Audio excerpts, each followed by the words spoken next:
Assalamualaikum warahmatullahi wabarakatuh. Waalaikumsalam warahmatullahi wabarakatuh.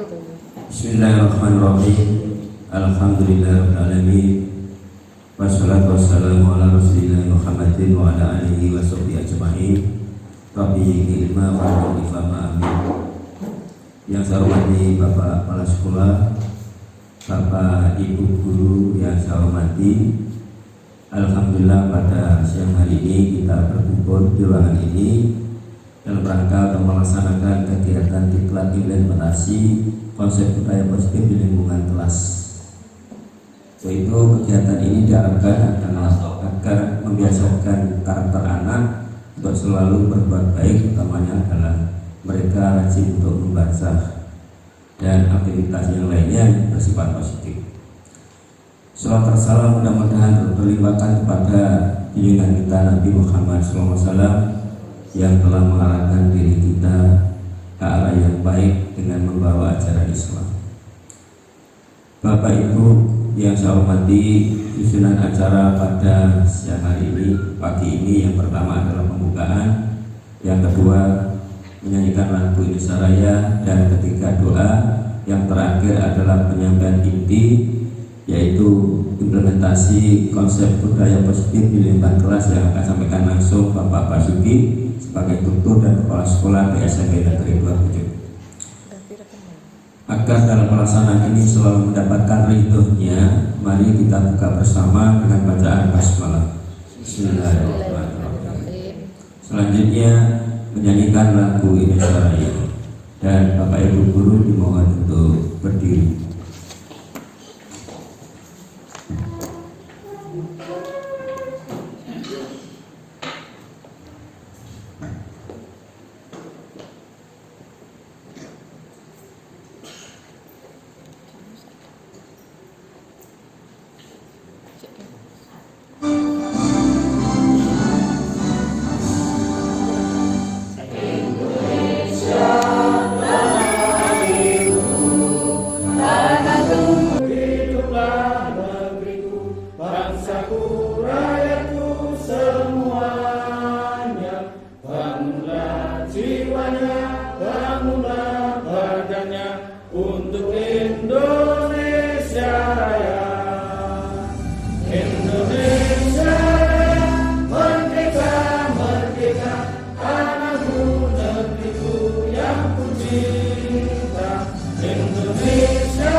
Cara selanjutnya adalah pembacaan doa yang disampaikan oleh Bapak Balidin. Padanya disilakan.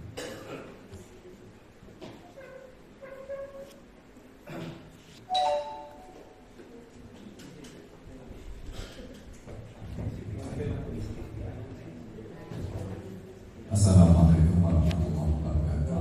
Waalaikumsalam. Bapak Ibu semuanya, mari kita berdoa. Saya mohon agar kita semuanya apabila punya salah diampuni Allah, dan semoga apa yang kita ajarkan, apa yang kita inginkan dikabulkan oleh Allah Subhanahu wa taala. Bismillahirrahmanirrahim.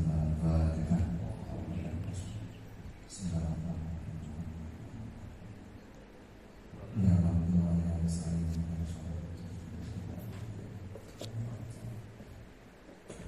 Alhamdulillah, Bismillahirrahmanirrahim. Bismillahirrahmanirrahim.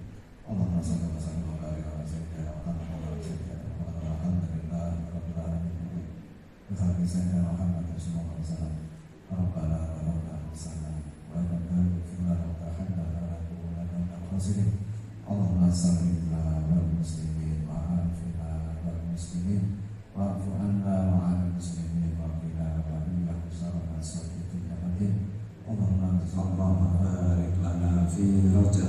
sya'bana wa balighna Ramadan.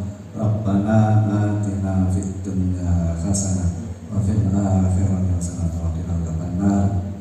Wa sallallahu ala sayyidina Muhammad wa ala sayyidina Muhammad walhamdulillahi rabbil alamin. Assalamualaikum warahmatullahi wabarakatuh.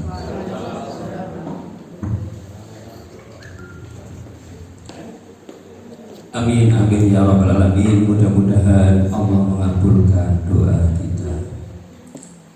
Bapak Ibu hadirin peserta diklat dan temannya adalah Bapak Tutor yang terhormat Bapak Basuki yang akan menyampaikan implementasi konsep budaya positif di lingkungan kelas.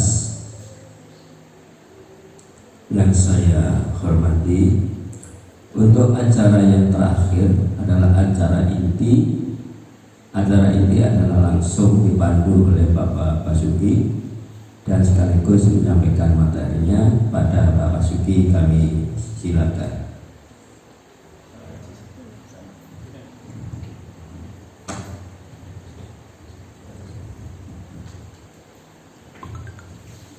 Assalamualaikum warahmatullahi wabarakatuh. Innal hamdalillah nahmaduhu wa nasta'inuhu wa nastaghfiruh wa na'udzu billahi min shururi anfusina wa min sayyiati a'malina may yahdihillahu fala mudilla lahu wa may yudlil fala hadiya lahu. Asyhadu an la ilaha illallah wahdahu la syarika lahu wa asyhadu anna Muhammadan abduhu wa rasuluhu la nabiyya ba'dah. Allahumma shalli ala sayyidina Muhammad wa ala ali sayyidina Muhammad la haula wa la quwwata illa billah. Amma ba'du. Yang kami hormati Bapak Kepala SMP Negeri Purworejo, yang kami hormati Ibu dan Bapak Guru, yang kami hormati Ibu dan Bapak staf tata administrasi SMP Negeri Purworejo. Puji syukur kehadiran Allah Subhanahu wa taala yang telah memberikan nikmat kepada kita semua sehingga kita masih diberi kesempatan untuk bisa berkumpul di aula ini dalam keadaan sehat, dalam keadaan iman dan Islam. Selawat serta salam semoga tetap tercurah kepada Nabi Allah Muhammad Sallallahu Alaihi Wasallam, karena di beliau ada uswah hasanah bagi kita. Insya Allah jika kita mengikutinya, insya Allah kita akan mendapat syafaatnya. Amin.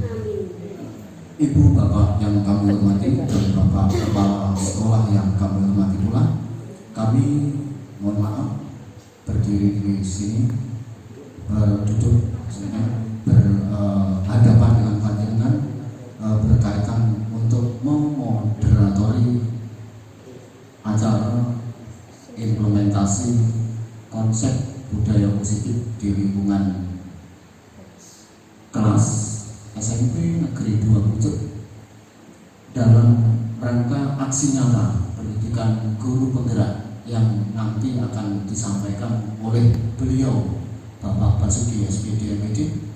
Beliau adalah calon guru penggerak angkatan 7 Kabupaten Lamongan. Perlu diketahui bahwa ini merupakan kegiatan dari calon guru penggerak. Oleh karena itu, ini merupakan tugas beliau untuk menginfluensa, mengimbaskan kepada panjenengan semua. Semoga saja apa yang akan kita dapatkan nanti bermanfaat untuk sebagai bekal tambahan ilmu ke depannya membawa SMP Negeri 2 Pucuk semakin maju lagi. Tetapi sebelumnya, jadi mohon maaf, mestinya moderator juga harus menyampaikan biodata beliau, tapi insya Allah nanti biodata beliau akan disampaikan oleh beliau sendiri karena saya tadi juga belum mendapatkan bocoran. Jadi mohon maaf sekali lagi para peserta sosialisasi.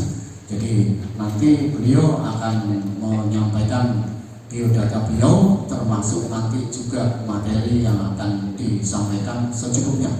Setelah itu nanti akan ada sesi tanya jawab yang nanti kita akan berikan waktu di belakang.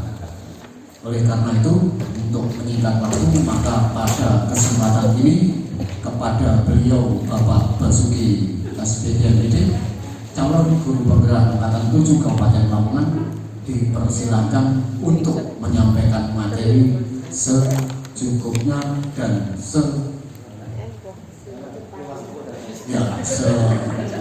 secepat selengkap-lengkapnya sehingga kita juga akan mendapatkan ilmu yang bermanfaat. Terima kasih. Monggo.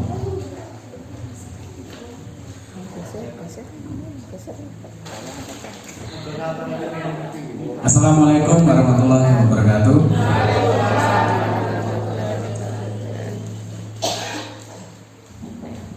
Semangat pagi. Pagi luar biasa.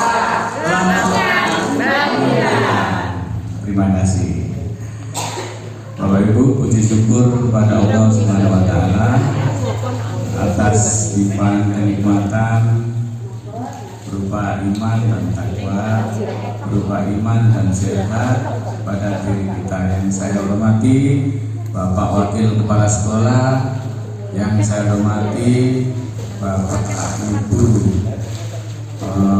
stakeholder, Bapak Ibu Dewan Guru, Bapak Ibu staf tata administrasi SMP Negeri 2 Bujuk. Bapak Ibu, yang pertama saya ucapkan banyak terima kasih atas kehadiran panjenengan semuanya dalam kegiatan pementasan berupa implementasi. Ini baterainya kayaknya sih habis. Bu In, tolong ambil baterai biar mulai habis kan. Dalam implementasi ini ya, implementasi budaya positif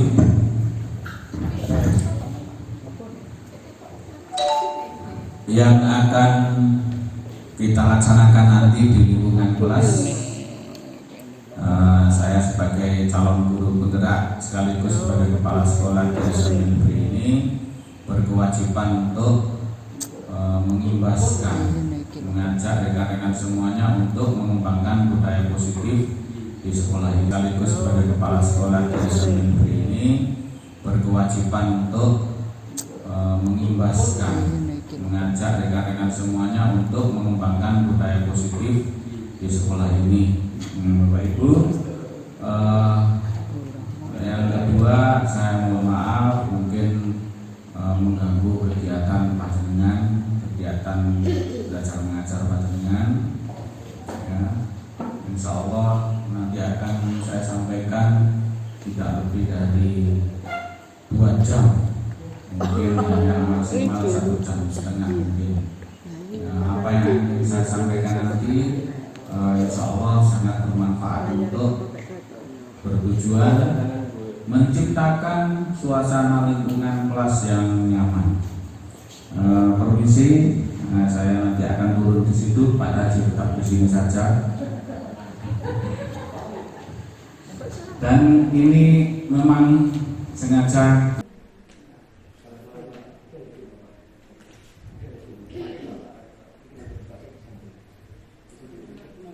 Bapak Ibu, ini awal dari kita untuk mengubah paradigma pembelajaran nanti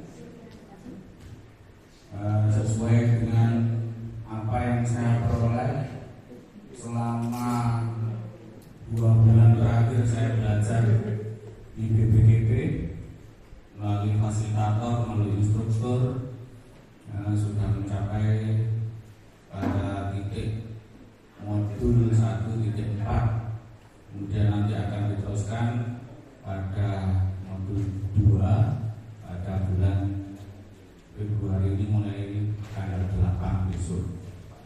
Nah, ini adalah tahapan aksi nyata yang kedua. Bapak Ibu, kita mulai dari elaborasi pemahaman tentang budaya positif. Apa itu budaya positif, Bapak Ibu? Namun sebelumnya perlu saya sampaikan tujuan kita berada di sini. Yang pertama adalah mengenal konsep budaya positif yang di dalamnya terdapat konsep perubahan paradigma stimulus, respon, dan teori kontrol. 3 teori motivasi perilaku, motivasi internal, keyakinan kelas, hukuman, penghargaan. 5 kebutuhan dasar manusia, 5 posisi kontrol guru, dan segitiga distribusi itu nanti akan kita pahami. Kemudian setelah itu kita diharapkan bisa menerapkan strategi disiplin positif ini yang memerdekakan murid untuk menciptakan ekosistem yang berpihak pada anak. Kemudian menyusun langkah-langkah dan strategi apa yang efektif dalam mewujudkan kolaborasi seluruh pemangku kepentingan, seluruh guru maupun seluruh staf tata usaha untuk menciptakan lingkungan kelas yang nyaman sesuai dengan karakter murid. Kemudian kita merefleksi selama ini kita sebagai guru itu bagaimana kita dalam mempelajari teori dan menerapkan ke anak itu, bagaimana kita refleksi nanti bersama-sama. Bapak Ibu, topiknya secara singkat ini adalah 6 topik ini yang akan kita pelajari pada sesi hari ini, yaitu disiplin positif dan nilai kebijakan universal itu apa dan seterusnya. Ini akan kita sebutkan. Kita mulai dari disiplin positif. Kita eksplorasi konsepnya bagaimana disiplin positif ini dan nilai kebijakan universal itu apa. Bapak Ibu, konsep budaya positif itu begini. Guru, yang pertama, guru diibaratkan sebagai seorang petani. Nah, sebagai seorang petani itu berarti tugasnya itu adalah berharap tanamannya itu tumbuh subur tanpa ada gangguan baik hama ataupun yang lainnya. Ya, begini ya. Berharap kita akan memastikan bahwa tanah atau tempat yang kita tanami itu bagus. Kemudian konsep yang kedua, sekolah itu ibaratkan sebagai tempat atau tanah tadi ya, untuk mengusahakan sekolah jadi lingkungan yang menyenangkan ya, agar karakter murid tumbuh dengan baik. Konsep yang ketiga adalah suatu lingkungan yang positif itu terdiri dari warga sekolah yang saling mendukung. Nah, seperti ini. Ini merupakan budaya yang positif. Saya berkepentingan untuk menyampaikan apa yang sudah saya pelajari. Ya, panjenengan semuanya mendukung semuanya. Nah, tanpa dukungan panjenengan kegiatan ini pun tidak akan bisa terjadi. Makanya ini, demikian pula ketika kita jadi guru, maka bagaimana agar murid kita itu mendukung kita sebagai guru dan kita mendukung mereka sebagai murid. Jadi konsepnya seperti ini ya. Akhirnya karakter dari kebiasaan yang baik itu membentuk sebuah budaya yang positif. Nah, itu. Dan sekolah itu merupakan cermin dari tujuan mulia ini, di mana sekolah itu menciptakan hawa positif ataukah negatif seperti itu. Itu terbentuk dari kebiasaan kita. Nah, kita sudah punya kebiasaan bagus, mulai dari kita mengawal anak untuk menghafalkan ayat-ayat Al-Quran dari surat-surat yang pendek di lapangan itu sudah merupakan kebiasaan dan nanti akan menjadi budaya. Ciri kebiasaan baik yang akan menjadi budaya positif itu tidak akan berhenti, biasanya seperti itu, dan tidak akan berhenti dalam keadaan apapun. Kebiasaan itu kalau sudah menjadi budaya, maka kalaupun berhenti itu menjadi kenangan, menjadi kenangan yang indah. Dia lingkung ini ya, seperti itu. Itu berarti cirinya kebiasaan itu sudah menjadi budaya. Nah, konsep yang berikutnya ini, dari konsep ini maka kita harus mengadakan perubahan paradigma. Nah, sekarang untuk agar santai, Bapak Ibu tolong untuk membentuk pasangan masing-masing. Haji dengan Pak Saudin dengan Pak Teguh, Pak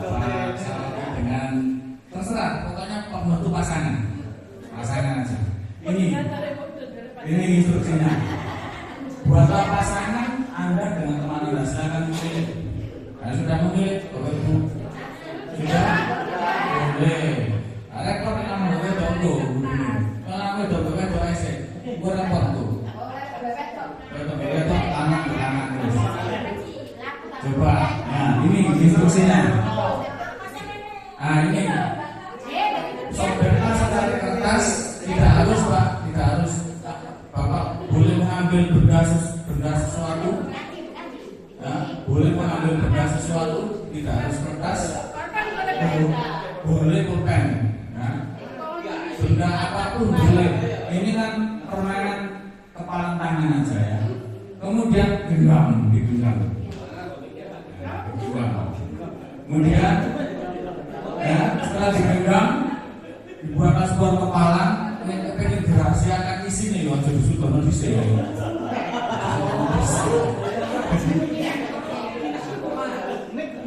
Boleh dirahasiakan, boleh ditampakkan, tapi yang paling enak dirahasiakan sehingga membuat pelaksanaan.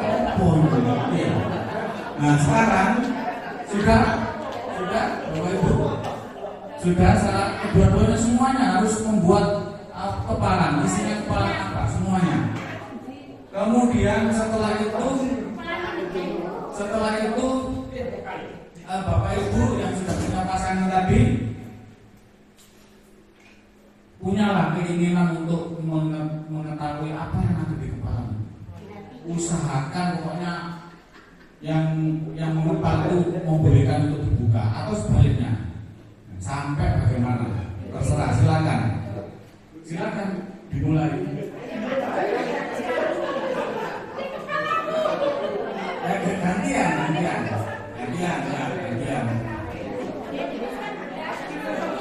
Gantian, ayo dibuka. Ada yang Bapak Ibu ini ya, Bapak Ibu boleh membuka atau tetap menggenggamnya, terserah.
Bagaimana kita, apa yang ada di benak kita Bapak Ibu dari dua orang ini, apa yang ada di benak kita, bahwa siapa sebenarnya yang bisa mengontrol diri kita, orang lain kah ataukah diri kita?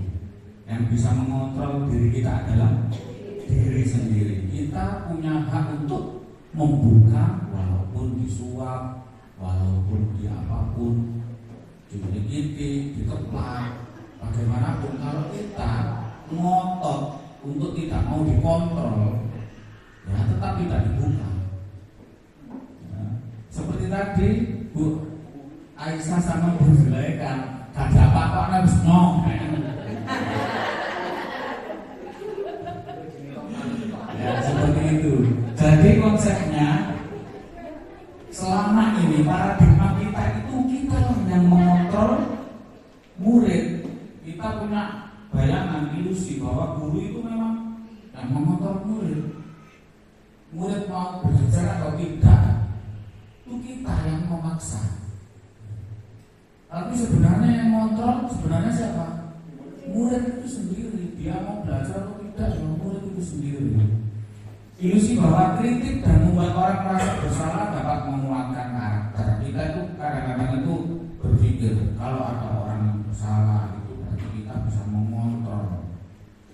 menguatkan karakter anak itu misalnya. Kita punya ilusi bahwa semua penguatan positif efektif dan bermanfaat. Kita juga punya bayangan bahwa orang dewasa memiliki hak untuk memaksa. Konsepnya yang tepat bagaimana? Seperti ini, ilusi guru mengontrol murid.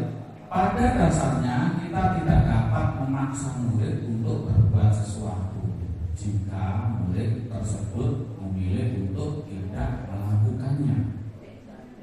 Walaupun tampaknya guru sedang mengontrol perilaku murid, hal demikian terjadi karena murid sedang mengizinkan dirinya dikontrol. Misalnya, ayo kamu kerjakan tugas ini.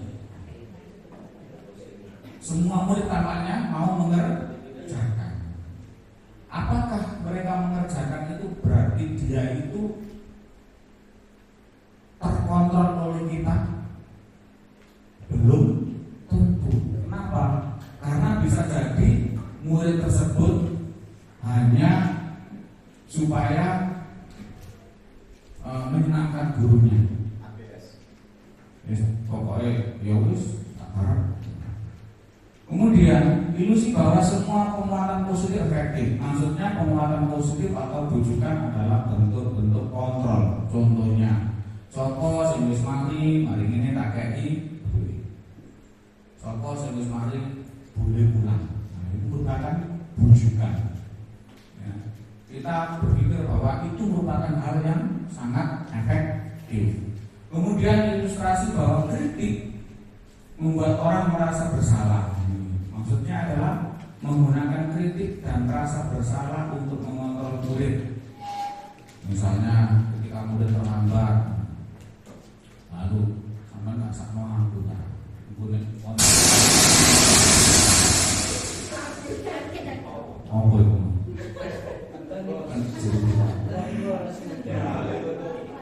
Jadi misalnya sampai nggak sama aku tak, terlambat. Nah, ini akhirnya mereka bersalah. Itu ilusi kita seperti itu, ya. Dan terakhir, ilusi bahwa orang dewasa memiliki hak untuk memaksa. Kayak kita ini, aku ini bapakmu, aku ini gurumu, untuk turut ke aku. Ilusi kita kan selama ini seperti itu. Nah, Bapak Ibu, bagaimana seorang bisa berubah dari paradigma yang stimulus respon itu pada pendekatan teori kontrol, ya? Sahabat Tarkovi membuat teori kayak begini. Bila kita ingin membuat kemajuan perlahan, sedikit-sedikit ubahlah sikap atau perilaku Anda. Jadi kalau kita ingin membuat perubahan, ya, sedikit demi sedikit kita dulu yang berubah. Dan ini teorinya sudah lama sekali. Sebelum koreksi orang lain, koreksi diri sendiri. Sebelum mengajak orang lain, ajaklah diri sendiri. Ya, seperti itu. Dan jadi kita tidak selama ini kita berharap orang lain berbuat baik sementara kita sendiri tidak. Nah, teorinya kan seperti ini. Namun bila kita ingin memperbaiki cara-cara utama kita, maka kita perlu mengubah kerangka acuan kita. Ubahlah bagaimana Anda melihat dunia, bagaimana Anda berpikir tentang manusia. Ubahlah paradigma Anda, skema pemahaman, lalu penjelasan aspek tertentu tentang realitas. Nah, ini ya, perubahannya seperti ini. Kalau teori stimulus respon, ini yang pertama. Kita mencoba mengubah orang agar berpandangan sama dengan kita. Enak kan ngomong, aku kalau Pak Yaya kok itu bodoh. Gue nih melaku orang bareng makan itu bodoh. Tapi faktanya bisa nggak? Tidak bisa. Tapi dari mana kita enak? Ini bareng ini podo kabeh, podo sak pemikiran, bayangan kita kan enak. Tapi faktanya bisa nggak? Tidak akan bisa. Nah, teori kontrolnya kita berusaha memahami pandangan orang lain tentang dunia. Saya punya pandangan lain tentang sekolah ini. Pak Haji punya pandangan lain tentang sekolah ini. Kalau saya ngotot, Pak Haji ngotot, ketemu tidak? Tidak akan ketemu Buya. Tapi kalau itu di teorinya digabungkan, sisi positifnya yang diambil dari Pak Taji, sisi positifnya yang dari saya diambil jadikan satu, itu akan menjadi kekuatan yang luar biasa untuk mengadakan perubahan. Kemudian yang kedua, perilaku buruk dilihat sebagai suatu kesalahan. Misalnya anak-anak kita punya perilaku buruk, itu kita langsung justice, Ipan ini benar. Tanpa kita pelajari akar masalahnya. Nah, kalau dari teori kontrol, ya, kita berpandangan bahwa semua perilaku itu memiliki tujuan. Misalnya anak merokok, kalau dari teori stimulus respon kita langsung justice, ini nggak bener merokok, langsung di justice. Tapi kalau dari teori kontrol pilihan, kita berpikirnya berbeda. Anak ini merokok, itu pasti punya tujuan. Nah, tujuannya apa kita gali? Kalau tujuannya itu misalkan tujuannya agar dia bisa diakui temannya, mau merokok itu keren, misalnya seperti itu ya. Itu benar atau tidak? Bagus atau tidak? Bagus. Pak, saya itu merokok itu biar saya itu diakui, Pak. Teman-teman saya tidak merokok, tidak diakui, Pak. Itu merupakan kebutuhan pengakuan. Benar atau tidak benar? Dia punya tujuan yang benar. Lalu caranya yang salah. Nah, ini nanti yang kita alihkan. Bukankah untuk bisa diakui orang itu tidak harus dengan merokok? Nah, ini tugas kita sebagai guru. Kemudian ini yang keempat. Nah, saya bisa mengontrol orang lain. Contohnya saya ini sebagai kepala sekolah, saya bisa mengontrol dengan semuanya. Tidak bisa. Dengan pendekatan apapun sebenarnya tidak bisa. Walaupun tampaknya bisa. Nah, ini teori stimulus respon. Tapi dari teori kontrol, saya tidak bisa mengontrol orang lain. Tidak bisa. Pemaksaan pada saat bujukan gagal. Kolaborasi dan konsensus menciptakan pilihan-pilihan baru. Nah, ini yang saya maksud tadi. Ya, jadi ketika ada perbedaan, lalu ada kolaborasi akan menciptakan pilihan yang baru. Kemudian model berpikir menang kalah ini untuk stimulus responnya. Orang kalah, aku menang, enak, bahagia, kan seperti itu. Padahal sebenarnya ketika kita melihat teman kita kalah, hati kita sebenarnya bahagia enggak? Tidak. Kita bisa mengalahkan teman. Seperti badminton kita bisa mengalahkan teman. Sopan guys, sopan pol, benar dulu kartu. Tapi dalam hati yang paling dalam, kita pasti ingin teman kita itu bangkit dan sama seperti kita, punya kemampuan sama seperti kita. Itu naluri seperti itu sebenarnya. Nah, model berpikir menang-menang sehingga tidak ada yang kalah. Menang dari sisi lain, angka menang, tapi dari sisi permainan menang. Yang satu dari sisi angka menang, yang satu dari sisi permainan menang. Buktinya apa? Biasanya kan kita melihat, wah main enak pokoknya, tapi kok kalah ya, kan gitu ya. Tapi hati kita senang, walaupun dia kalah. Karena apa? Permainannya luar biasa. Walaupun kalah, tetap kita bangga. Itu maksudnya menang dan menang. Nah, perbedaannya seperti ini, ya. Perbedaannya seperti ini. Realitas kebutuhan itu kita sama kalau dalam stimulus respon, dalam teori kontrol. Realitas kebutuhan kita berbeda dari segala hal. Semua orang melihat yang sama. Kalau teori kontrol, setiap orang memiliki gambaran berbeda. Kita mencoba mengubah orang agar berpandangan sama dengan kita. Kalau dari teori kontrol, kita berusaha memahami pandangan orang lain tentang dunia dan seterusnya seperti ini. Bertolak belakang. Saya bisa mengontrol orang lain, Anda tidak bisa mengontrol orang lain. Nanti ini yang kita pakai teori kontrol. Kalau di masa-masa lalu kita menggunakan stimulus respon ini. Nah, Bapak Ibu, ini adalah rangkaian dari disiplin positif. Ya, bagaimana yang dikembangkan oleh Dr. William Glasser.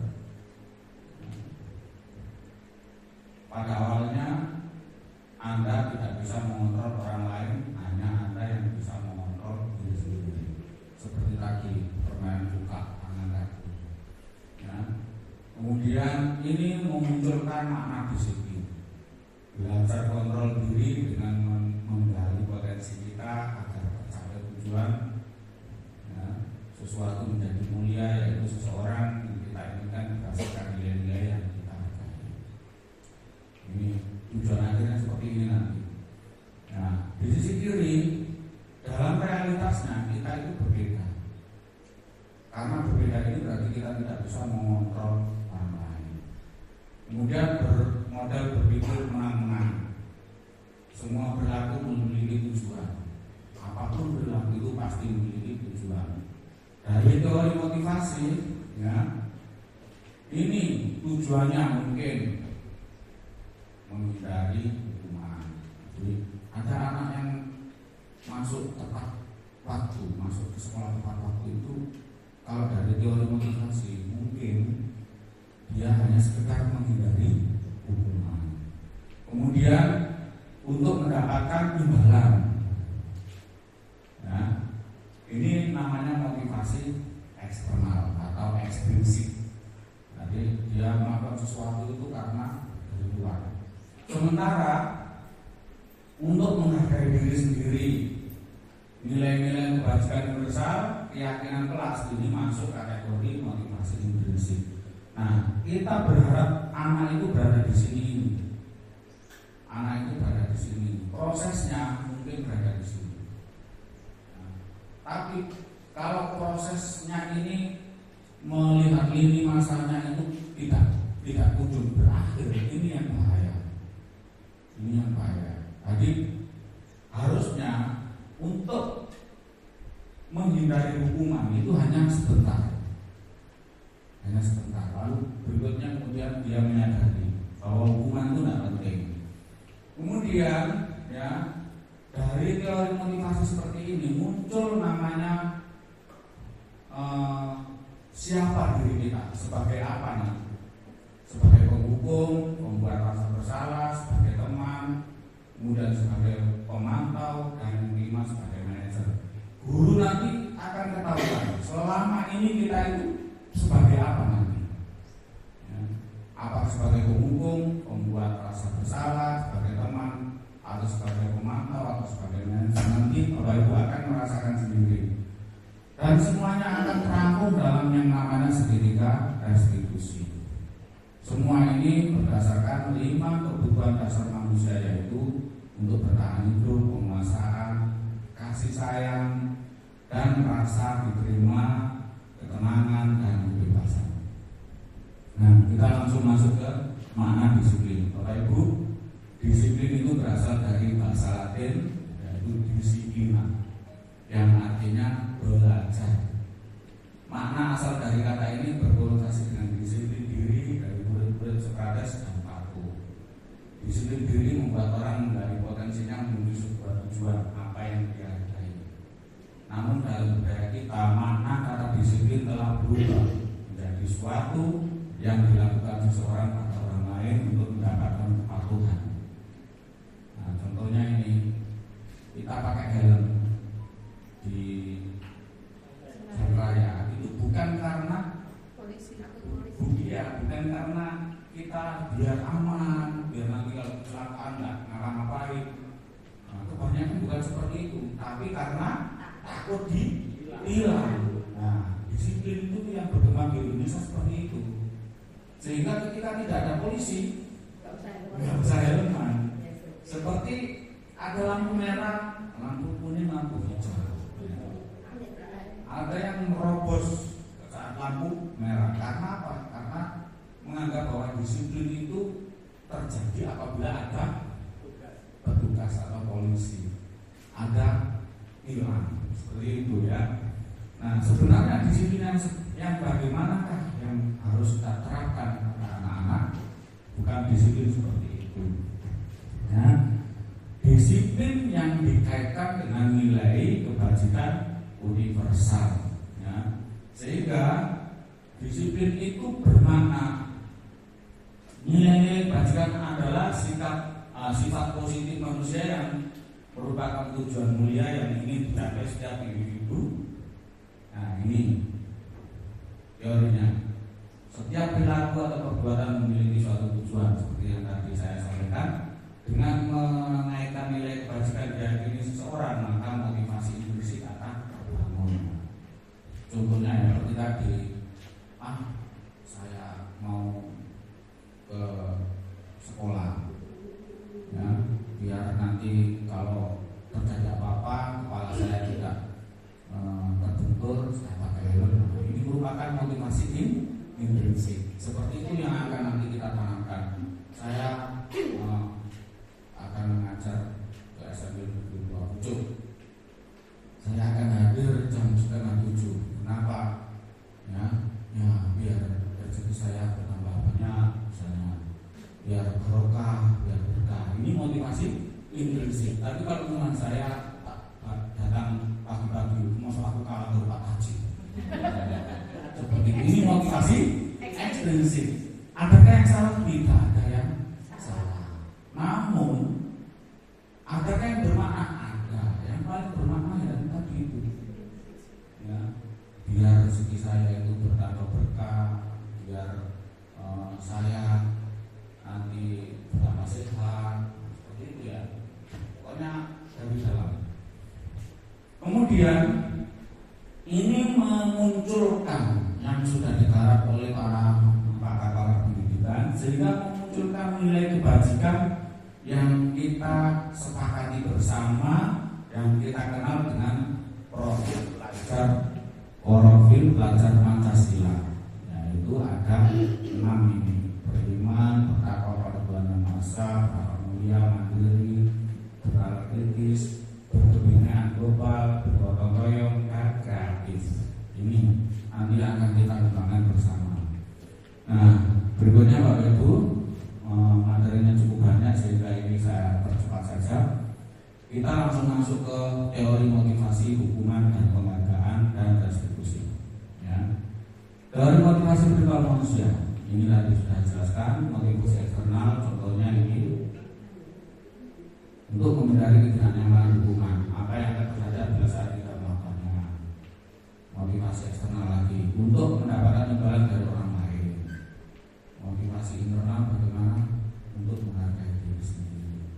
Jadi Bapak Ibu, kita kalau mau menghargai orang lain harus belajar menghargai diri sendiri. Ya, kita tidak akan pernah menyayangi orang lain kalau menyayangi diri sendiri saja tidak bisa. Contohnya, ya, menyayangi diri sendiri. Ya. Bagaimana mungkin panjenengan gelem ngetok punya anak jenengan? Nek kuku sampean dhewe sampean gak gelem ngetok. Kuku wis dawa ketokno nang bojone misalnya. Tapi ketika Bapak Ibu sudah mampu merawat diri sendiri, ya, mandiri, kalau menyayangi orang lain pasti mampu gitu dirinya. Dan mampu dan tidaknya itu adalah indikatornya adalah dia merasa disayangi atau tidak. Itu contoh.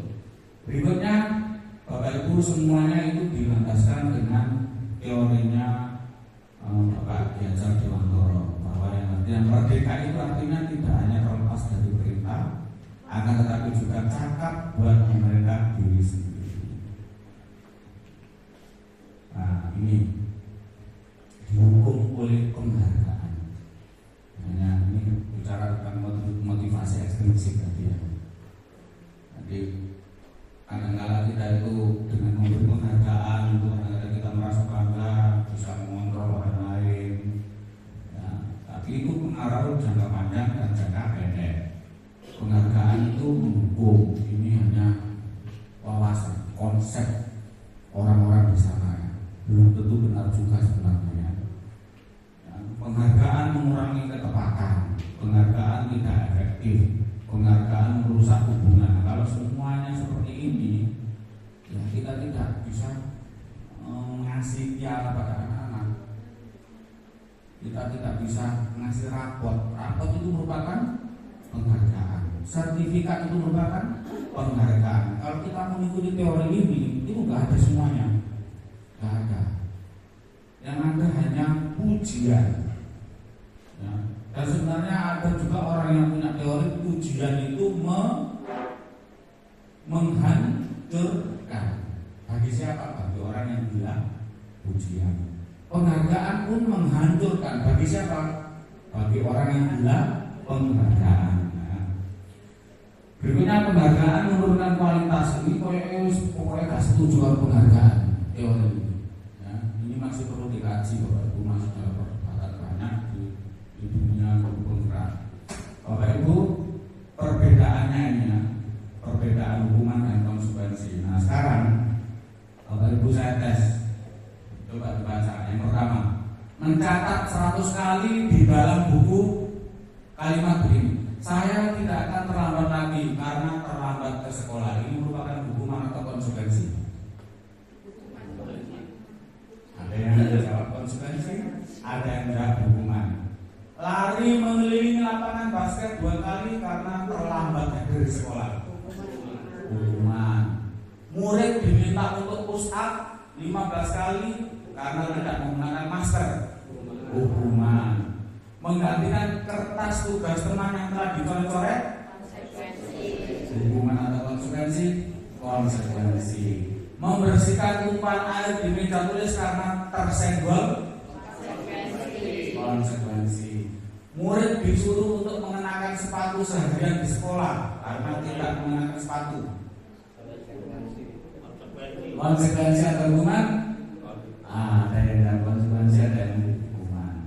Lari mengelilingi lapangan basket 2 kali karena terlambat 10 menit. Untuk pelajaran PJUK.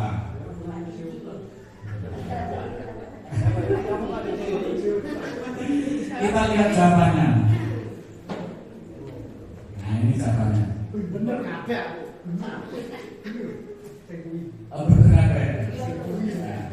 Jadi Bapak Ibu, ini ya, yang hukuman yang mana ada sebelah sini. Ini hukuman 3 ini. Ini konsekuensi ternyata. Ini juga konsekuensi. Nah ini hukuman. Nah ini konsekuensi untuk Pak Didi. Kalau misalkan yang menyuruh ini misalnya Pak Tolibin gitu. Nah ada kaitannya ya. Jadi gampang sebenarnya membedakan hukuman dan konsekuensi. Kalau ada kaitannya dengan apa yang dia lakukan berarti konsekuensi. Guru bahasa Arab tidak memahami berarti hukuman. Seperti itu. Kemudian perbedaan pada konsekuensi ini ya, seperti tadi hasilnya ini seperti ini. Kalau hukuman itu menyakitkan ya. Hukuman itu pasti menyakitkan, terjadi pasti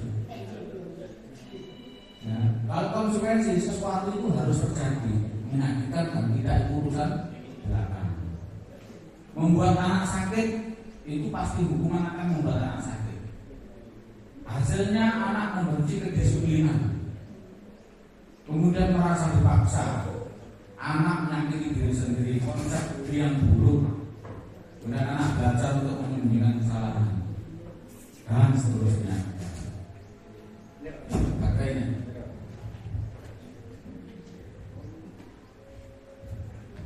Salam dan bahagia Ibu dan Bapak Guru hebat.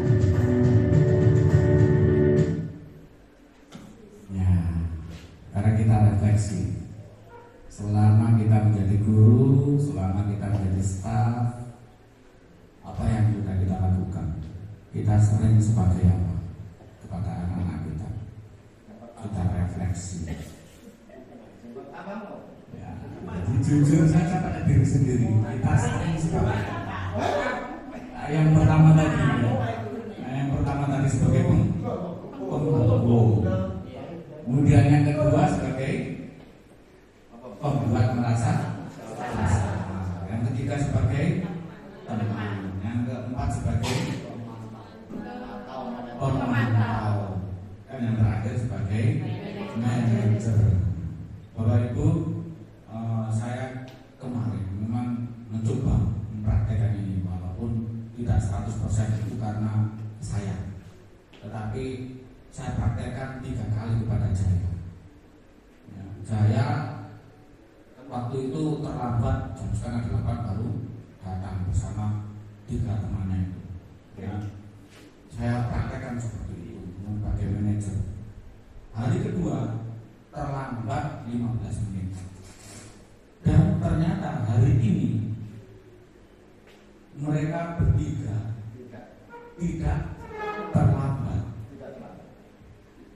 Tidak terlambat kalau menurut saya. Soalnya masih saya perhatikan sudah ikut Pak Dirman. Apa yang saya bicarakan pada mereka bertiga, pertama kali saya tak jadi gede.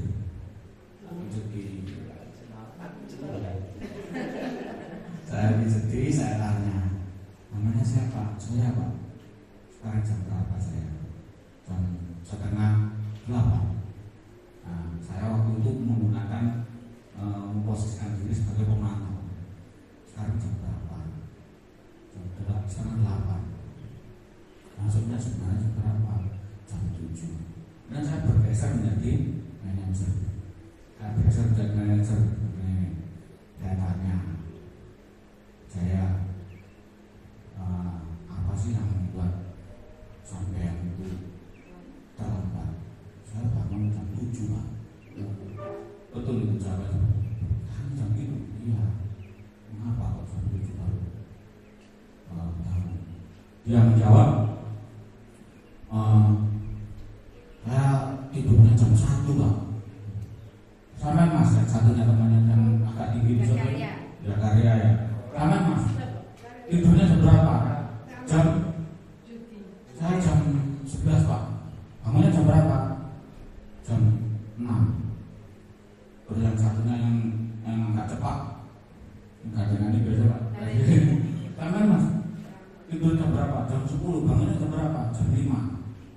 Nah sekarang bertiga, coba berpikir, ini tadi bangun tidurnya jam segini bisa bangun jam segini, tidur jam segini bisa bangun jam segini. Misalnya nanti malam itu coba bangunnya tidurnya lebih awal, siapa pasti nanti dicoba bangunnya pasti lebih awal. Ternyata hari kedua masih terlambat 15 menit. Saya tanya lagi, ayo kemarin berarti tadi malam berarti tidurnya itu kurang sore. Iya Pak, saya tidurnya jam 11 dengan saya. Bangunnya saya jam 5 bagus. Bisa jam 5. Besoknya lagi waktu itu saya sempat ngaji kalau di sana. Nah ini terlambat 15 menit, masuk menit gak bisa apa tepat waktu. Bisa ya? Sanggup ya? Sanggup Pak, bisa Pak. Ternyata dituruti. Mbok iku mergo tak kontrol, mbok iku mergo isin, wis gak ngurus. Yang jelas ternyata ada perubahan seperti itu. Nah Bapak Ibu, itulah posisi kontrol kita. Sebisa mungkin kita harus menjadi seorang manajer. Boleh suatu saat kita menjadi penghukum, boleh, tapi harus terus-terusan. Saat ini kok sasretan menurut. Kemudian turun lagi menjadi posisi teman. Ya. Kadang-kala sebagai teman. Kalau saya perhatikan Pak Tajim betul-betul sebagai teman sama anak-anak itu. Ada kalian betul-betul sebagai teman. Ya, sampai saya ciri, enak dari bocor murid itu. Nah ini Bapak Ibu, posisi kontrol, ada identitas gagal, ya, menghindari hukuman, ya, tujuannya hanya sekedar menghindari hukuman. Kalau identitas sukses, ya, ini terkontrol dari luar, mengharapkan imbalan. Nah, kalau identitas berhasil, kalau kita berhasil, ya, menerapkan diri sebagai seorang manajer, maka hasilnya adalah menghargai diri sendiri. Anak nanti akan menghargai diri sendiri. Ya saya ini seorang pelajar, ya, harusnya saya begini.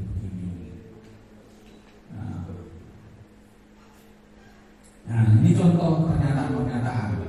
Ya. Kalau ketika kita bicara tentang saya kecewa sekali dengan kamu, berarti kita sebagai pembuat orang merasa bersalah. Kalau kita bicara kamu ini nggak pernah benar, berarti kita sebagai penghukum. Kalau kita sering bicara ayolah lakukan demi saya, berarti kita sebagai teman. Lalu ketika apakah kamu mau mendapatkan stiker, berarti kita sebagai pemantau. bisa menyelesaikan masalah ini. Tadi kita sebagai manajer, kamu ini selalu paling terakhir sebagai penghukum. Nah ini hendaknya kita hindari yang ini, penghukum ini. Nah Bapak Ibu, ini pergerakan peraturan pemantau dan nilai manajer. Ya, kalau ini konsekuensinya dapat dia, kemudian ini konsekuensinya adalah memperbaiki. Kita lanjutkan ke segitiga restitusi. Apa itu restitusi? Ya, kita simak video yang berikut ini.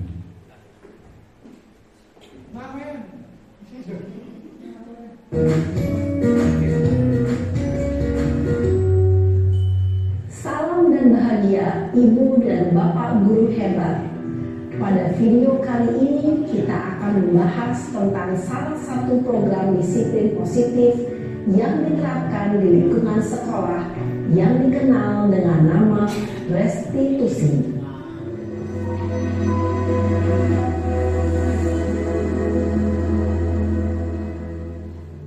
Restitusi dikembangkan oleh pakar pendidikan Diane Gosson berlandaskan pada teori kontrol Dr. William Blaser. Segitiga restitusi adalah suatu proses dialog yang dijalankan oleh guru atau orang tua agar dapat menghasilkan murid yang mandiri dan bertanggung jawab.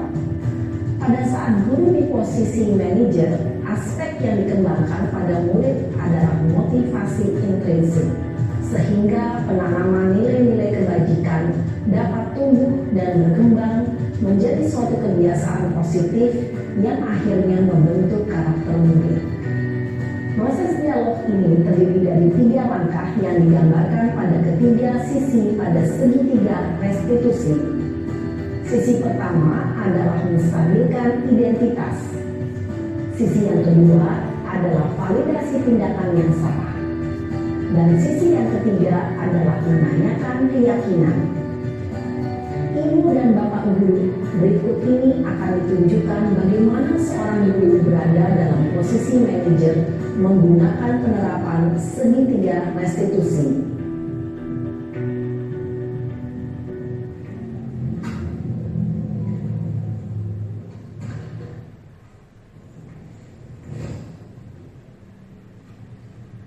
Siang Sarah.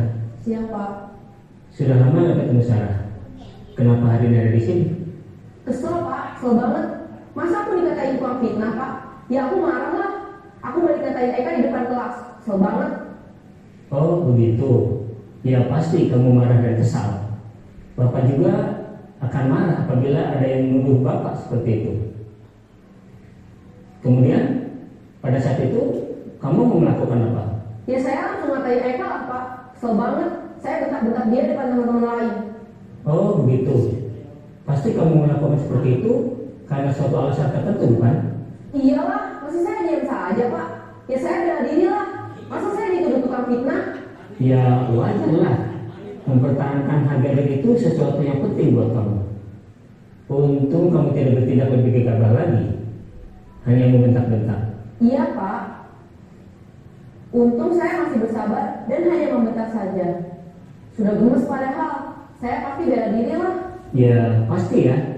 Tapi kamu memilih untuk tetap bertahan dan bersabar. Ini menstabilkan. Kamu memilih untuk tidak berbuat lebih parah lagi bukan? Iya. Nah, sekarang coba kita lihat lagi tindakan kamu yang bentak-bentak Eka di kelas. Tindakan kamu itu kira-kira sesuai dengan keyakinan kelas atau prinsip kamu tidak? Enggak lah Pak. Capek Pak jadi pemarah. Nah, ini Jadi keyakinan atau prinsip mana yang kurang sesuai dengan keinginan kamu? Ya, saya sebenarnya sangat menghargai orang lain. Mungkin saat itu saya menjadi emosi, jadi tidak menunjukkan sikap itu. Kamu meyakini tidak menghargai orang lain itu penting buat kamu? Yakinlah Pak. Iya, setuju. Kita harus saling menghargai. Namun ada juga keyakinan yang kita sepakati yang perlu kita jalankan apabila kita sedang marah, bukan? Saya tidak begitu aktif. Mulai dengan diri sendiri. Saya bisa jadi lebih bersabar, mengambil waktu jeda untuk berpikir mau apa selanjutnya. Kira-kira kamu bersedia memperbaiki masalah ini tidak? Bersedia Pak. Kalau kamu memperbaiki masalah ini, kamu akan menjadi orang seperti apa? Saya akan menjadi orang yang bertanggung jawab kali ya Pak, dan senantiasa proaktif. Iya, menurut kamu bagaimana rasanya menjadi orang seperti itu? Ya nyaman lah, bangga bisa bersabar dan menahan diri. Baiklah kalau begitu. Yuk kita pikirkan bagaimana memperbaiki masalah ini.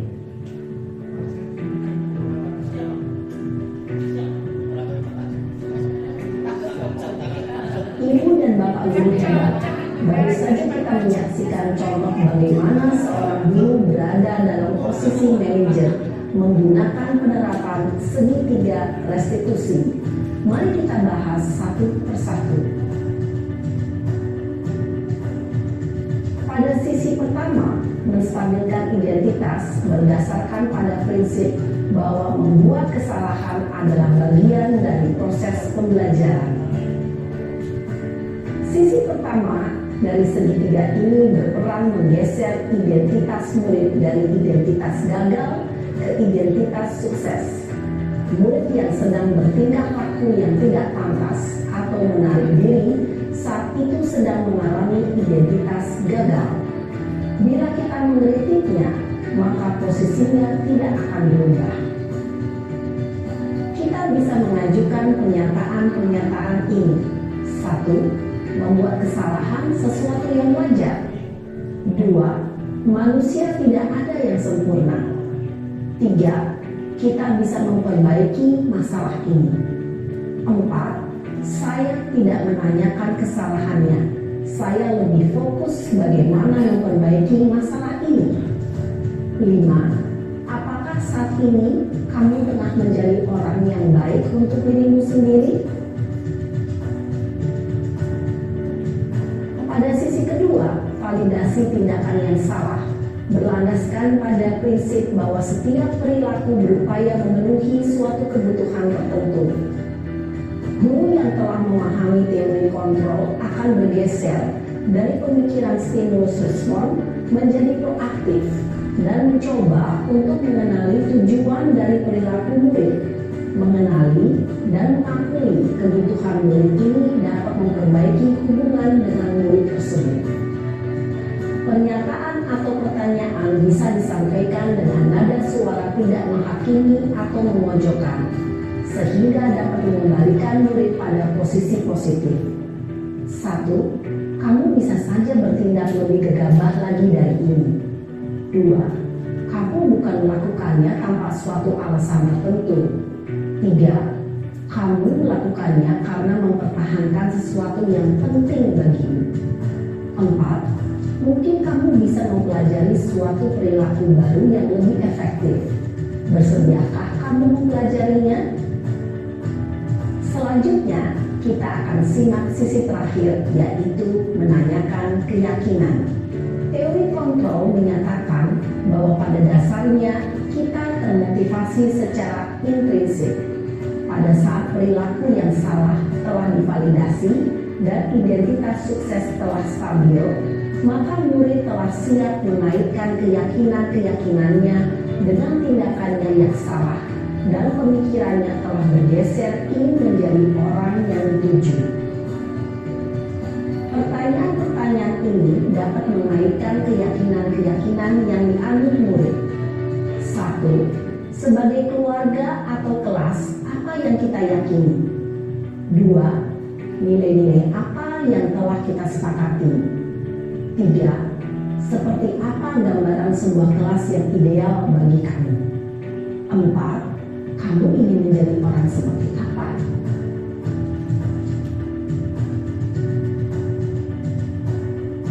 Dalam menerapkan segitiga restitusi, perlu diperhatikan beberapa hal, yaitu 1.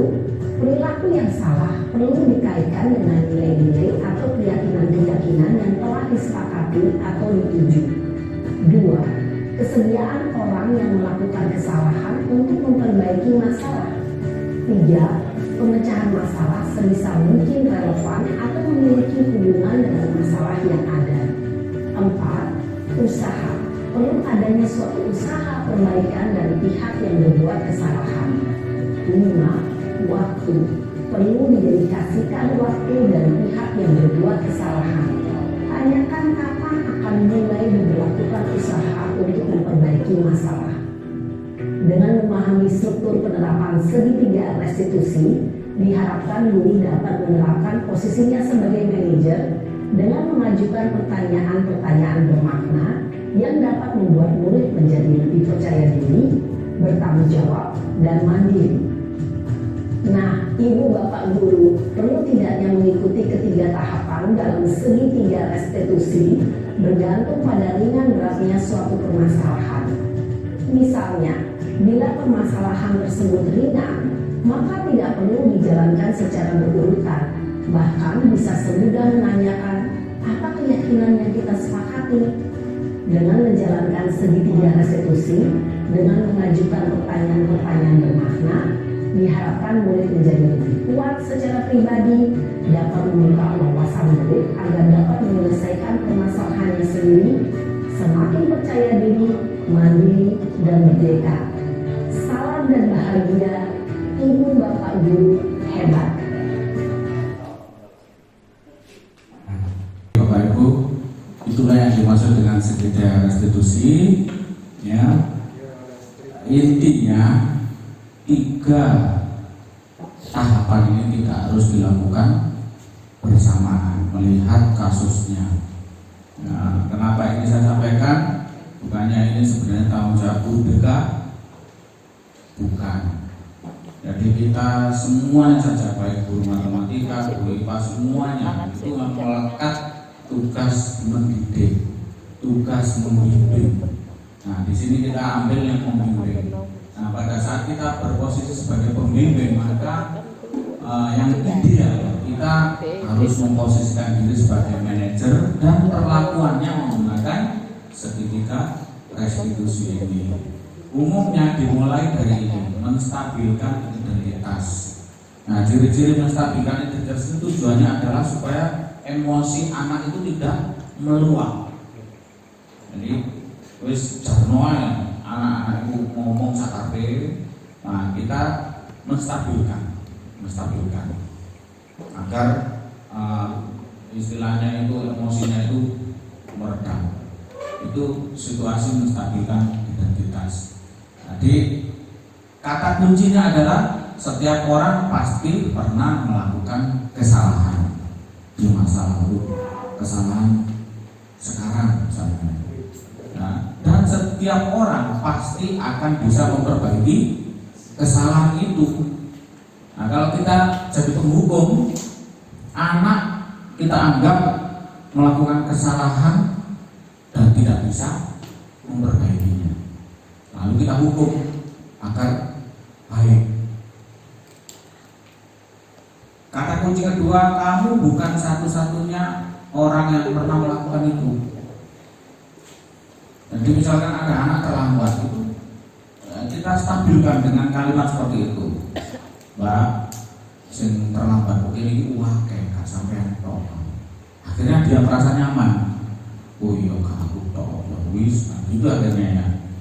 Tapi pada saat ketika dia menyadari itu bahwa tidak hanya dirinya, lalu kita berhenti, maka dia akan melakukannya lagi. Maka kita lanjutkan ke ini, validasi kebutuhan. Setelah kita bilang kamu bukan satu-satunya, masih ada banyak yang lain, nah, lalu dia mengakuinya, ya, maka kita gali kebutuhannya apa. Jadi anak tadi itu pasti punya tujuan. Terlambat tadi itu pasti kenapa terlambat, mungkin membantu orang tuanya atau apa. Kita validasi, ya, kenapa sampai terlambat itu. Lalu setelah ada pengakuan dari kebutuhannya itu, kita lanjutkan ke keyakinan. Kamu bisa nggak memperbaiki kesalahan yang kemarin? Meyakinkan. Kalau dia punya percaya diri pasti bilang ya saya pasti bisa. Nah, Bapak Ibu, ini teks tertulis yang disampaikan oleh Ibu yang tadi, ya, menstabilkan identitas itu bisa dengan menggunakan kalimat-kalimat seperti ini. Berbuat salah itu hal yang manusiawi dan seterusnya. Ya. Kemudian validasi kebutuhan, contoh contoh kalimatnya, kamu bisa saja melakukan hal yang lebih buruk. Kamu mungkin bisa menjerit-jerit, misalnya begitu. Diperlakukan seperti itu dan seterusnya. Sampai apakah kamu bisa melakukan dengan lebih baik besok lagi? Seperti yang saya lakukan kemarin, apakah kamu bisa besok tidak terlambat? Nggak mungkin dia insya Allah Pak, ternyata tidak jawab seperti itu. Jawabnya itu bisa Pak, yakin bisa Pak.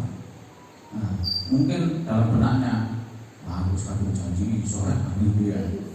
Nah, akhirnya terjadi seperti itu. Nah, Bapak Ibu, berikutnya ini adalah salah satu contoh penerapan saya kemarin tentang anak saya yang ada di sini juga.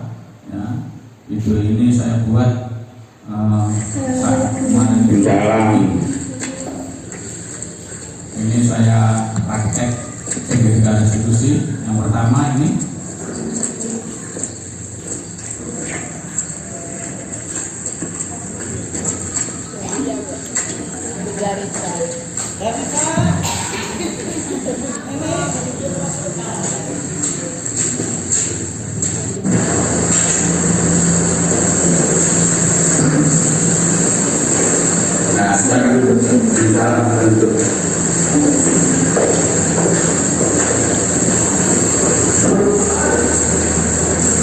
ya, baik anak-anakku, selamat pagi.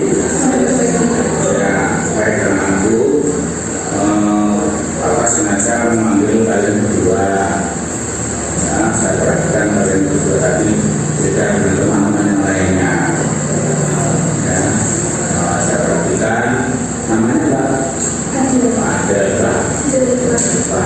Nanti saya lihat Pak Adel bisa menggunakan kaos kaki, sementara yang berada di bawah kita memasukkan baju, ya kan? Mbak dari Mbak Adel dulu, Mbak Adel tidak menggunakan kaos kaki itu perbuatan salah atau benar? Salah. Kemudian Mbak dari Pak mengeluarkan baju seperti itu perbuatan salah. Perbuatan salah. Untuk Mbak Adel, saya sering Mbak Adel tidak memakai kaos kaki. Saya selalu tidak memakai kaos kaki saat sekolah. Tidak memakai kaos kaki saat sekolah. Mbak Adel, apa yang Mbak Adel lakukan?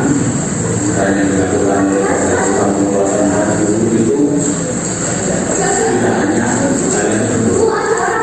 Ya, di sana teman-teman melakukan hal yang sama. Jadi ini ya sama setiap orang itu pasti pernah berbuat salah, dan kalian tidak bukan satu-satunya orang yang melakukan kesalahan itu.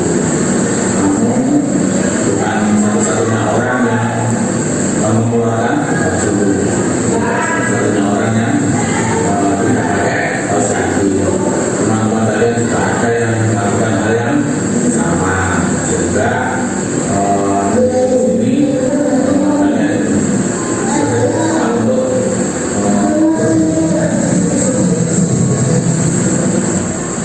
namun harus tahu kenapa ada tidak menggunakan kaos kaki.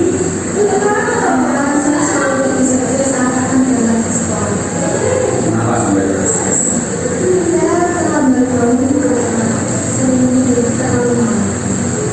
Jadi bangunnya siang ngantuk sehingga terasa dan lupa memakai kaos kaki. Mbak Adel, apakah Mbak Adel punya cara lain agar Mbak Adel tidak tergesa-gesa? Saya akan tidur di awal dan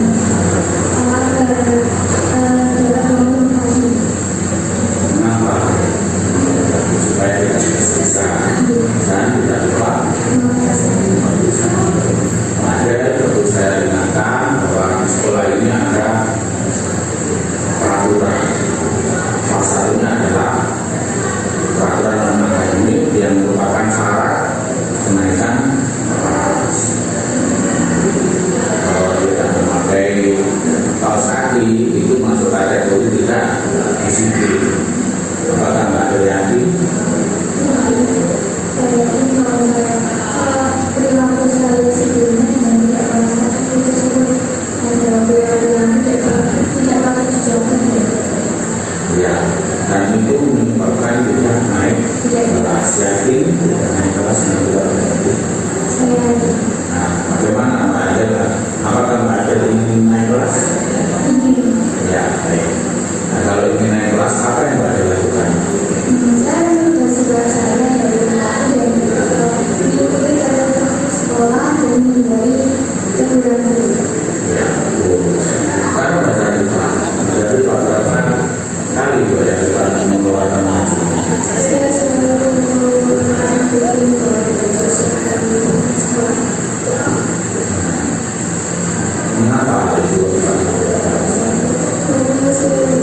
inilah yang bisa saya sampaikan. Kita nanti akan belajar bersama, menciptakan budaya positif bersama, dan kita sudah mulai 1 bulan kemarin kita sudah mulai menciptakan budaya positif, ya. Di antaranya adalah Jumat bergema itu, ya. Nanti penerapannya di kelas, kalau yang Jumat bergema itu penerapannya di sekolah secara umum. Nanti penerapannya di kelas itu tergantung panjenengan semuanya, bagaimana panjenengan memposisikan diri sebagai guru, nanti sebagai apa untuk menciptakan budaya positif terhadap anak-anak di kelas, ya. Jadi dari sini insya Allah kita akan terus lagi menggali, kemudian menciptakan kebiasaan-kebiasaan baik, kemudian nanti praktik baik panjenengan mohon untuk divideokan, ya. Praktik baik panjenengan mohon untuk divideokan, karena nanti pada akhir awal bulan Maret itu dinas mewajibkan setiap sekolah mengirimkan video praktik baik. Yang sudah saya share itu praktik baiknya itu bisa secara individu, bisa secara klasikal, ya. Kalau praktik baik secara klasikal ya sudah kita lakukan tiap hari Jumat itu mohon untuk divideokan, ya. Teman-teman Pak Asto ya, divideokan, atau yang mewakili Pak Didi biasanya Pak Yaya ya, divideokan praktek baik seperti latihan futsal itu, ya, itu merupakan praktik baik juga. Dalam pelaksanaannya, penanganannya anak-anak itu kita berusaha menjadi seorang manajer. Praktik baik di dalam kelas. Ketika ada anak yang di bawahnya ada sampah misalnya, ya, atau kurang baik, bagaimana kita memperlakukan mereka? Tolong nanti divideokan, ya. Divideokan, minta salah satu anak untuk memvideokan Bapak Ibu melakukan praktik baik itu, kemudian nanti videonya kita kompilasi, kita jadikan satu, kita kasih judul, kita sebarkan melalui YouTube, ya, dan kita linknya kita kasihkan ke dinas bahwa SMP Negeri 2 Pucuk ini sudah melaksanakan budaya positif, ya. Apa ini tujuan kedepannya? Tujuan kedepannya adalah kita menciptakan suasana lingkungan kelas yang nyaman untuk belajar, dan itu nanti akan tembus ke Menristek, ya, ke dinas atau ke Menteri Pendidikan untuk menuju mengimplementasikan kurikulum merdeka. Ya, pokoknya diikuti, ya, diikuti. Bagaimanapun kebijakan pemerintah kita ikuti semaksimal mungkin. Insya Allah kalau kita ikhlas akan membawa apa yang baik dan positif. Bapak Ibu, hanya itu yang bisa saya sampaikan. Kurang lebihnya mohon maaf. Terima kasih Bapak Basuki yang telah memberikan materi implementasi konsep budaya positif di lingkungan kelas. Sadar atau tidak disadari bahwa selama ini itu kita pun juga sudah melaksanakan itu, tapi setelah mendapatkan materi ini itu menjadi kecil bahkan saya pribadi saja ternyata belum sampai ke sana. Oleh karena itu seperti yang telah disampaikan oleh pemateri bahwa tadi disampaikan bahwa materi ini akan disampaikan membutuhkan waktu sekitar 2 jam. Nah, tadi itu jam 10.45. Nah, sekarang itu jam 12 lebih 15. Masih ada 30 menit ke depan. Tetapi semuanya itu bergantung moderator. Mohon maaf. Oke, tetapi setidak-tidaknya pemateri mengharapkan follow up dari panjenengan semua supaya terjadi, ya, ada komunikasi dua arah antara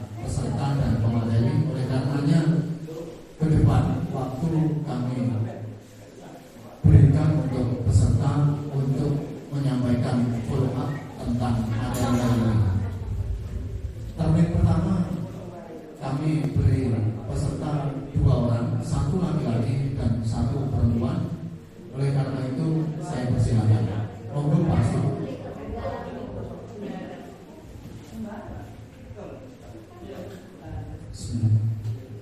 Assalamualaikum warahmatullahi wabarakatuh. Waalaikumsalam warahmatullahi wabarakatuh. Terima kasih. Sekian dulu, terima kasih pada Pak Taken. Mohon maaf Bapak Suking. Pada Bapak Suking, mohon maaf. Ya. Paparan yang telah disampaikan tadi adalah semakin menambah kami kepercayaan dan menambah kami pengetahuan kami di dalam penerapan positif di SMP Negeri 2 Bojong. Keterkaitan dengan budaya positif yang ada di SMP Negeri 2 Bojong ini, mungkin kami atas nama sebagai guru BK yang banyak, bukan guru BKN di sini, tapi guru BK. Kebetulan kami dipercaya di situ. Beberapa kali ya kami lakukan tanya jawab atau kita menangani anak-anak yang sedikit melanggar kedisiplinan yang ada di sekolah kita ini. Utamanya yang pertama adalah keterlambatan dan yang kedua adalah penerapan pakaian siswa itu.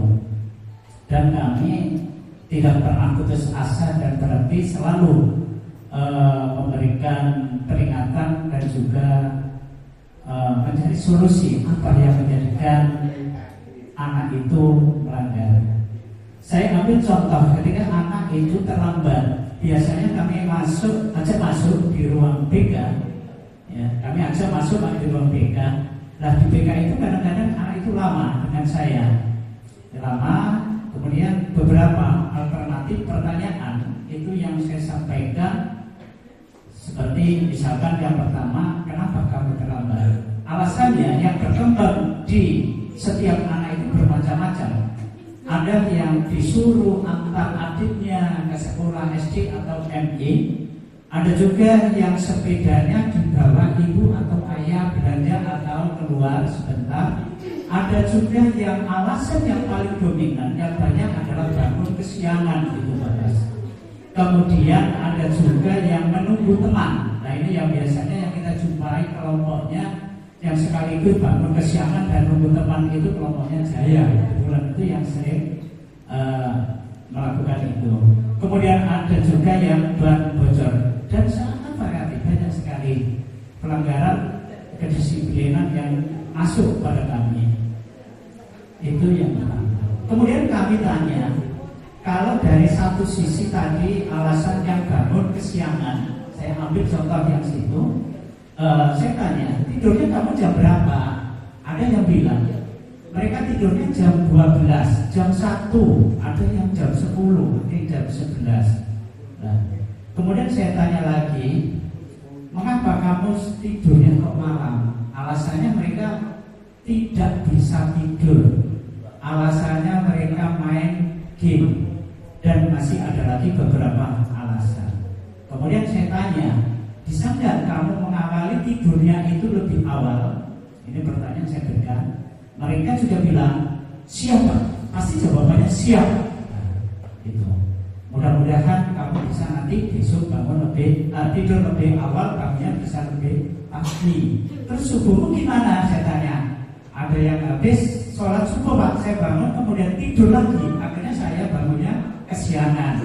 Alhamdulillah kalau masih subuh gitu. Tapi sebaiknya jangan terus tidur lagi, gunakan untuk belajar. Itu biasanya nasihat yang saya berikan. Kemudian saya lanjutkan dengan pertanyaan, apakah kamu memiliki atau mempunyai HP? Mereka menyatakan punya Pak.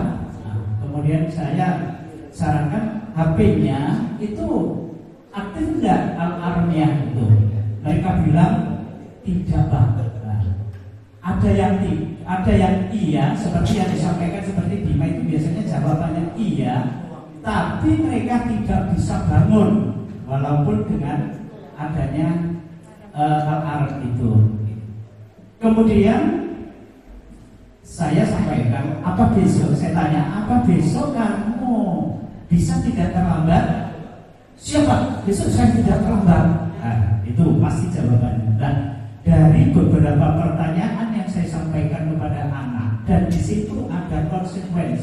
anak. Ya di situ kan ada konsensi anak untuk tidak terlambat. Yang jadi pertanyaan saya, namun kenyataannya ya, mereka sering juga itu terlambat ya. Dan begitu juga anak yang masuk juga sering tidak masuk. Nah, apakah yang bisa kita lakukan, mungkin ada petunjuk dari Pak Bas bagi kami sebagai guru BK di dalam menangani anak-anak yang kasusnya seperti itu, dari pakaian dan mungkin keterlambatan, itu apa yang bisa kita lakukan? Yang kedua, boleh tidak kami memberikan sedikit hukuman yang positif, tentunya hukuman. Walaupun kata nama hukuman itu kan jelek, konotasinya negatif ya, hukuman kepada anak-anak untuk menegakkan kedisiplinan di sekolah. Dua pertanyaan itu akan menjadikan dasar kami di dalam kami melaksanakan kegiatan guru BK atau memberikan bimbingan kepada anak. Terima kasih Pak, itu saja yang dapat kami sampaikan. Terima kasih Pak Aston. Jadi memang menangani siswa itu memang kompleks, tidak semudah yang ada di tampilan atau tayangan tadi. Ya, apa yang disampaikan Pak Asto ini sudah menggunakan salah satu sisi segitiga restitusi. Ya, yang kalau saya amati itu berada menanyakan keyakinan sudah ada di situ, ya. Seperti yang tadi disampaikan oleh instruktur bahwa menangani anak itu bisa salah satu sisi saja melihat kasusnya. Kalau kasusnya berat bisa menggunakan tiga sisi, ya, menstabilkan dulu. Kemudian menanyakan keyakinan, ya. Kemudian menanyakan lagi salah satunya yaitu tentang validasi kesalahan, ya. Nah, biasanya kita itu salah dalam memberikan perlakuan pada anak itu. Ada yang langsung pada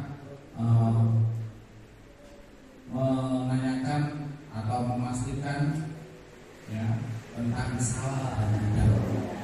Biasanya seperti itu. Kita kadang-kadang merasa capek. Pada saat merasa capek, ya, kita langsung memakai sisi meloncat, tidak menstabilkan suasana dulu. Nah, seperti itu. Nah, penanganannya itu memang dari awal saya sampaikan bahwa bermula dari diri kita sendiri. Nah, dukungan dari seluruh warga sekolah yang tadi awal-awal sudah saya sampaikan itu sangat penting. Jadi walaupun Pak Asto sudah menerapkan segitiga restitusi, ya, tapi di sini sekolah ini kan gurunya tidak hanya Pak Asto. Ada saya, ada Pak Taji, ada Pak Adil, ada Pak Tolipin, ada yang lain-lain. Pak Fatul.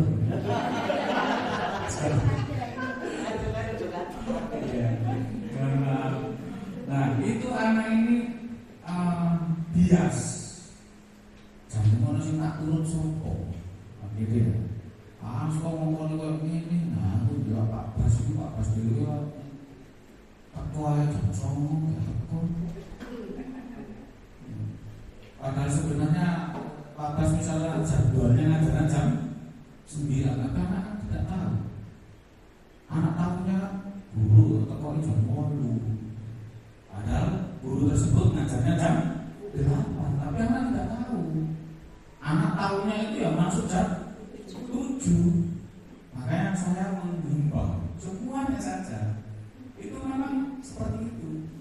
Kalau dukungan dari kita, walaupun Pak Asto istilah jungkir kali gak karuan. Tapi kita hanya memuji Pak Hasto itu doa. Sementara diri kita sebagai temannya Pak Hasto tidak mendukung, hanya memberi penghargaan, memberi pujian, tidak mendukung, sama saja Bapak Ibu. Jadi anak seperti saya itu dulu itu Pak Ajipok langsung terus selama itu paling lihat enggak betul seperti itu. Makanya saya katakan kompleks sekali kita menangani anak. Secara klasikal anak-anak apapun bentuk hukuman itu memang tidak begitu. Kalau selama dari kita semuanya tidak saling mendukung, masuk sama hukum model kok piye wae wis labet ya. Tujuannya memang bagus kita menghukum agar tertib. Tapi kalau hukuman itu tidak kita ikuti dengan suri tauladan dari kita semuanya sebagai warga sekolah, ya pancen wae artine kuwi sing kanggo kaos kaki yo guru dia pancen. Nah guru dia enggak dukung, aku kok dihukum. Itu seperti itu anak sekarang. Ya, jadi apa yang disampaikan Pak Hasto itu betul sekali, sudah benar sekali.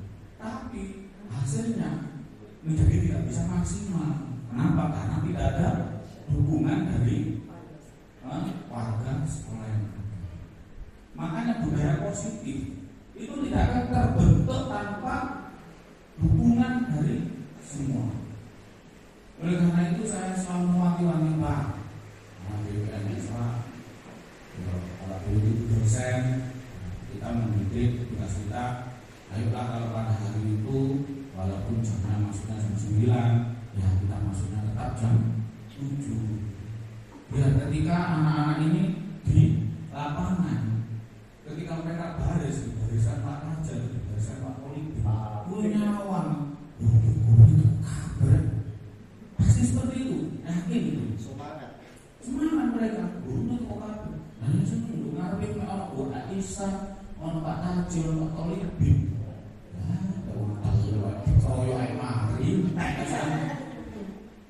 Seperti itu. Nah, bahasa kasarnya seperti itu. Jadi kenapa ketika kita melakukan kegiatan yang sifatnya kolektif, kita juga bersama-sama secara kolektif. Jangan kita mengadakan kegiatan anak kolektif, tapi gurunya tidak kolektif. Kalau di kelas tidak masalah, karena di kelas itu kegiatannya sifatnya individual, hanya satu orang yang jadi pengomong di kelas. Dan itu tugas dosen, bukan guru. Makanya kita kalau mengadakan budaya positif yang sifatnya klasikal, yaitu di lingkungan sekolah, bukan di lingkungan kelas. Beda. Kalau di lingkungan sekolah berarti kita menyelenggarakan secara klasikal, kolektif. Seluruh anak kita libatkan. Maka seluruh guru pun harus terlibat. Ketika kita menerapkan disiplin keterlambatan, seluruh guru sebenarnya jangan sampai terlambat. Kalau terlambat 1 kali, 2 kali, bodoh anak juga. Tapi kalau anak itu pintar nilai, biasanya ini jam kosong, biasanya ini jam kosong. Makanya kadang-kadang ada anak, Bu, Pak, anak jam kosong dulu Pak, kok gak tahu jam kosong? Nah itu kita ini, soalnya kok buang terus saya dulu. Seperti itu. Jadi itu bahasa. Nah, apakah kita boleh menghukum anak? Tidak boleh. Dalam paradigma perubahan paradigma yang baru ini tidak boleh. Saya tegaskan tidak boleh. Wah, ini kan hukum dan berharap. Itu kan ilusi kita. Tadi saya sampaikan, ilusi kita. Masuk pokoknya duit sekira-kira ini gak benar buka. Anak pun begitu. Masuk orang buku aku nih gak gelem langsung sampai Jawa. Saya punya anak waktu biasa sekali denganku, ya. Anak itu bahkan saking seringnya mencuri itu dikeplari ke orang tua, gak karuan. Sampai 3 tahun itu saya banget ngomong, sampai lulus Nah, ketika lulus, tiba-tiba datang ke rumah saya. Loh, kok kunjung? Apa? Sandalku saya jalan. Masih Pak, awal Pak. Senang nggak sandal senang? Ngomong juga sandal gue ngomong nggak? Ini ngomong jadi nggak nyolong Pak. Betul ngomongan seperti itu. Kok mana Pak? Bas, gitu. Sekarang masih ada Pak pasang buru-buru Pak, gitu. Betul itu. Nah, kita sama lain. Nah, ketika itu dinamut. Nah, setelah itu datang, Pak.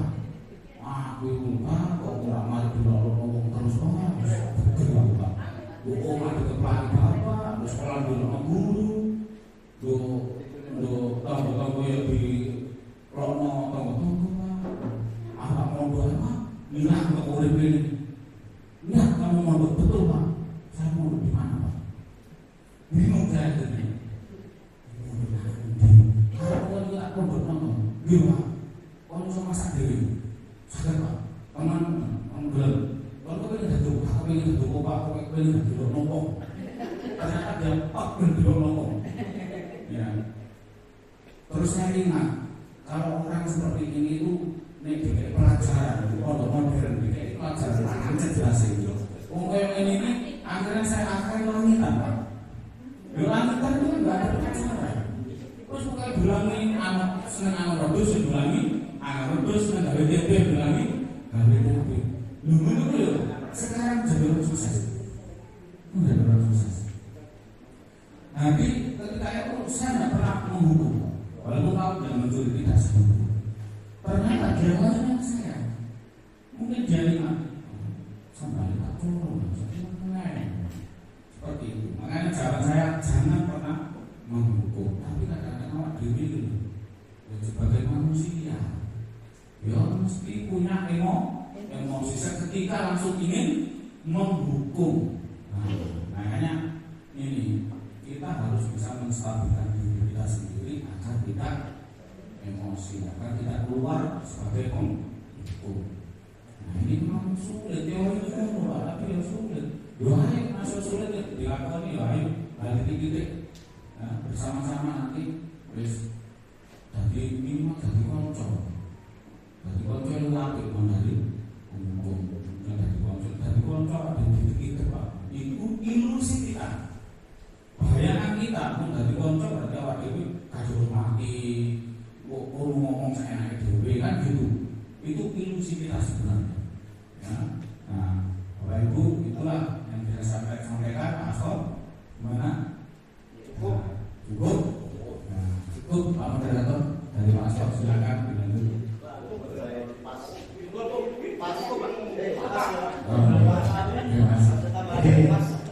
Tadi termin pertama itu kita buka satu dari Bapak dan satu dari Ibu. Kelihatannya kok para peserta itu cukup puas.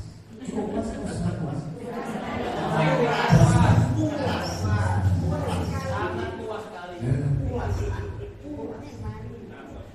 Saya lagi nanti tidak itu kecewa yang Ibu tidak berani. Sekali, terima kasih Bapak materi termasuk juga Bapak Ibu peserta. Mohon maaf jika kami sebagai moderator ada kurang lebihnya. Sekali lagi manusia biasa tidak sempurna dari kesalahan. Terima kasih. Bila itu Assalamualaikum warahmatullahi wabarakatuh. Waalaikumsalam warahmatullahi wabarakatuh. Waktu kami kembalikan kepada pembawa acara. Terima kasih.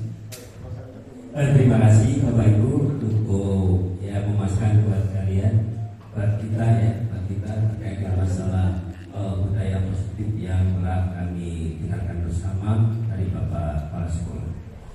Bapak Ibu yang saya hormati, kami selalu memandu acara atau membawa acara bila mana ada kekurangan kami mohon maaf ya. Yaitu marilah kita akhiri subhanallah wa ta'ala majbur. Assalamualaikum warahmatullahi wabarakatuh.